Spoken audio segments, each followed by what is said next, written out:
Today we're looking at the next two names that come on the list, Al Qaabid and Al Basit.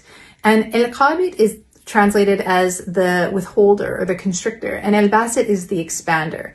And the reason that we're doing these two names together is because some scholars say that in order to completely understand the meaning of one, you have to look at it in relation to the other, that they complete each other perfectly. So there's not withholding unless there's expansion. There's not contraction unless there's expansion. And so we can look at this in terms of our lungs, right? Like they contract and they expand. They work in perfect harmony with one another. And this is how these two names of Allah exist. So within Islam, for example, we can see there are those who are wealthy, but then they also have to give that wealth to others in the community in the form of the zakat. So even though they are given, Allah takes away in some capacity. And this is part of His wisdom and part of His justice.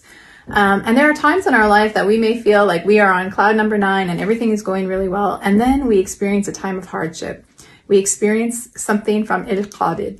And what needs to happen in those moments is that we bear them with patience, because those are the moments in those hardship that shaitan will come to us and we will be tempted to behave in a certain way, and we need to come closer to Allah in those moments, and we will be tested in those moments, but victory is ours, inshallah, with the patience and the trust in Allah. And so a beautiful example of this is the story of Ayub alayhi salam.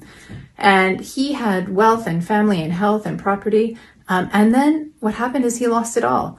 He lost his health, he lost his family, he lost everything. He became sick. But how did he deal with it? He dealt with it with patience, great patience and trust in Allah, and thankfulness to Allah. And what happened is, again, he received a period of expansion where then he was returned to the state that he was before.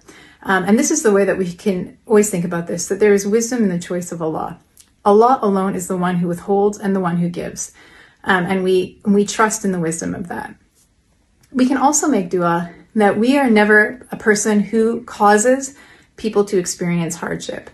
So we can ask Allah to protect us from being those who cause difficulty or that period of constriction on somebody else. And we should also know that as Muslims, we are responsible to help people in their times of needs. So we know from the beautiful hadith of the Prophet ﷺ, who said that if we ever remove a hardship from somebody else in this life, then Allah will then have a hardship removed from us in the next life. So we should always be mindful of other people's struggle and then be a part of them feeling that expansion as well.